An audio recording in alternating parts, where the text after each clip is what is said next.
The waters around the Antarctic Peninsula are not only home to unique marine animals, but also to their means of survival. They eat krill, a key species in the Southern Ocean's ecosystem.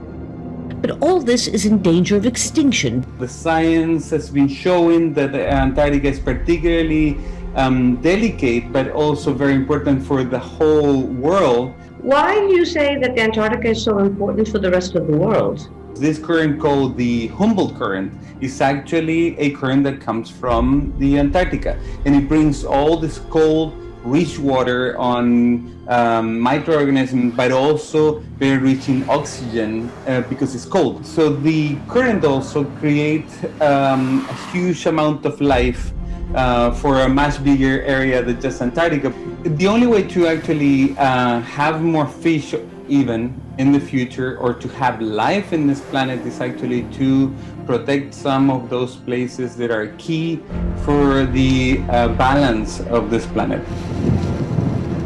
For the third year in a row, Chile and Argentina are jointly asking the annual meeting of the Commission to declare parts of the peninsula off limits to commercial fishing. The Southern Ocean's unique environment supports species that can't be found anywhere else on the planet. More than 19 million people in the Philippines are being affected by the typhoon.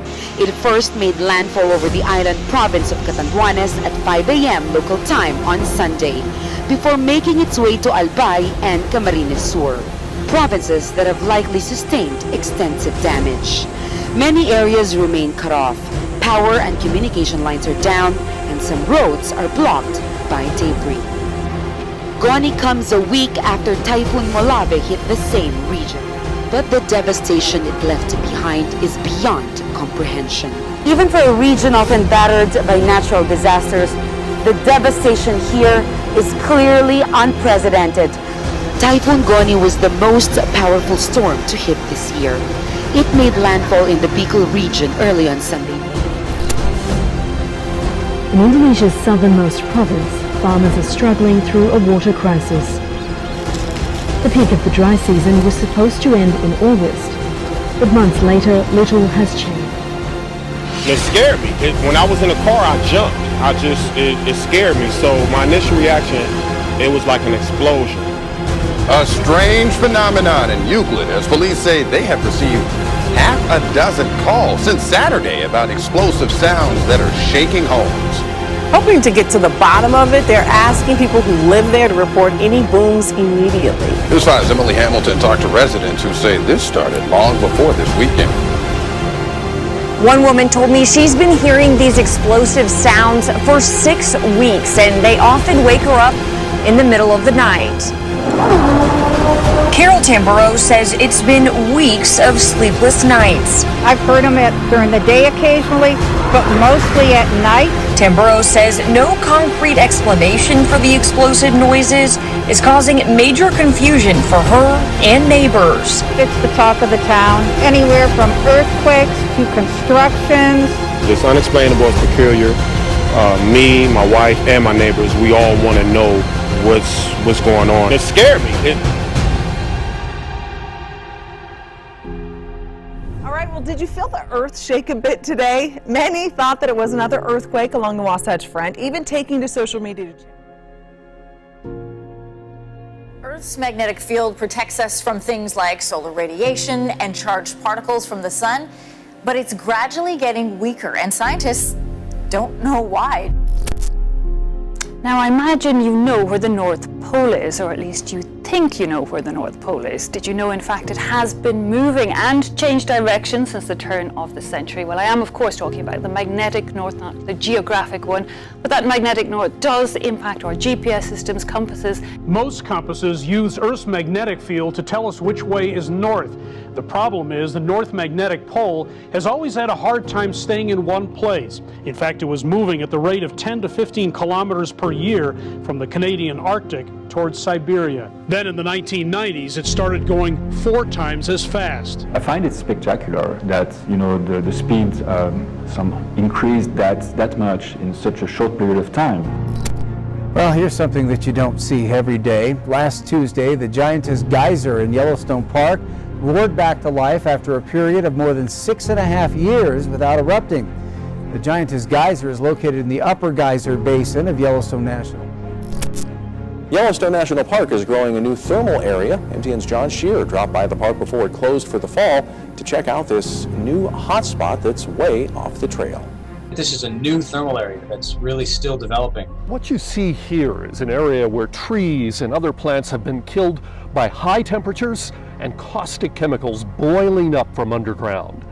That's exactly what's happening in a new thermal area near Turn Lake. You could see places where the trees had fallen and the underside of the tree that's facing the ground was sort of scorched. Poland, Hungerford, and a few others flew near the new site by helicopter in August, then hiked in the final few miles. It was pretty, I felt an excitement, but also kind of a wonder that, here we are at this new place that has really not been described, at least by people on the ground. That is science speak, which means they were the first people to ever walk right up and see this new feature. You do have this sense of like, wow, this is new. And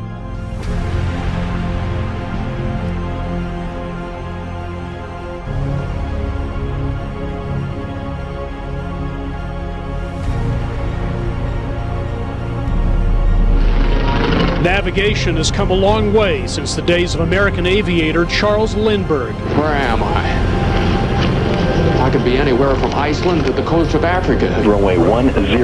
But in this high-tech GPS-driven age, the compass remains an indispensable tool for pilots. About what exactly it is, this magnetic North Pole, and there was a lot of articles this time last year alarming us that it was moving more rapidly and changing direction, but hasn't it always moved? It seems to have started to speed up perhaps, and then it changed from heading in the direction of Canada towards changing to Siberia. Now you have said that the movement is generated by the Earth's core, which is thousands of kilometers under our feet. But what impacts it? What do you see as the reason for this movement and switch in direction?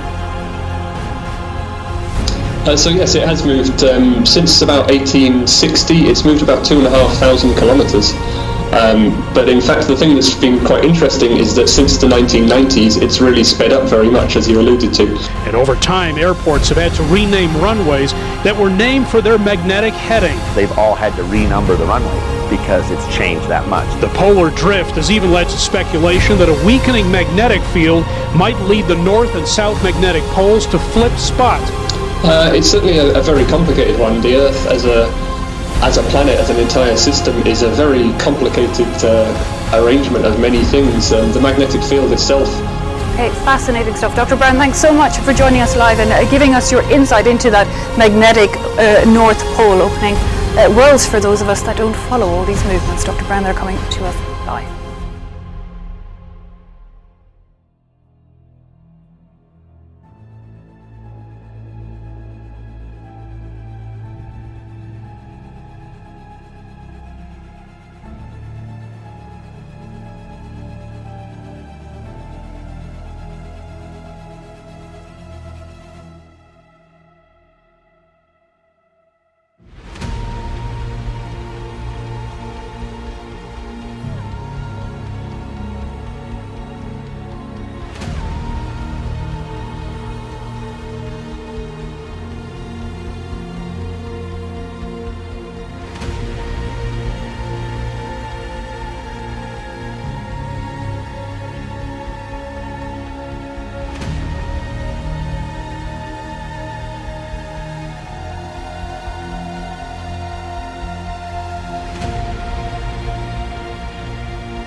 Okay.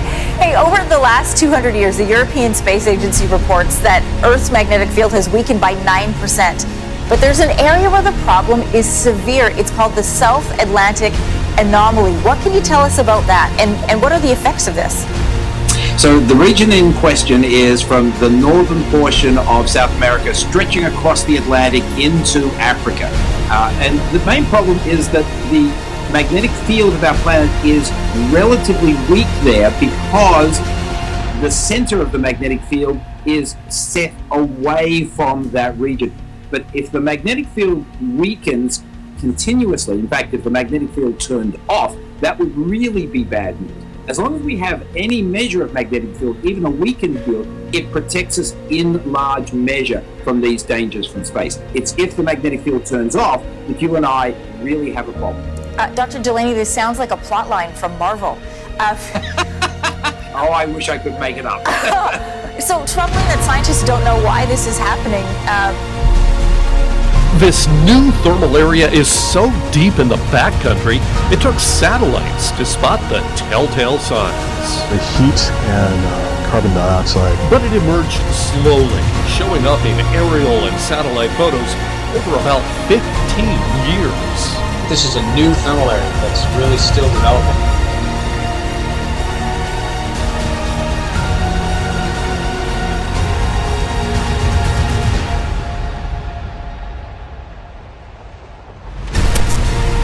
Time right now, 6:55. A growing dent in Earth's magnetic field could impact satellites and spacecraft. And the spot is called the South Atlantic Anomaly. So scientists are also monitoring how the South Atlantic Anomaly could affect our own atmosphere.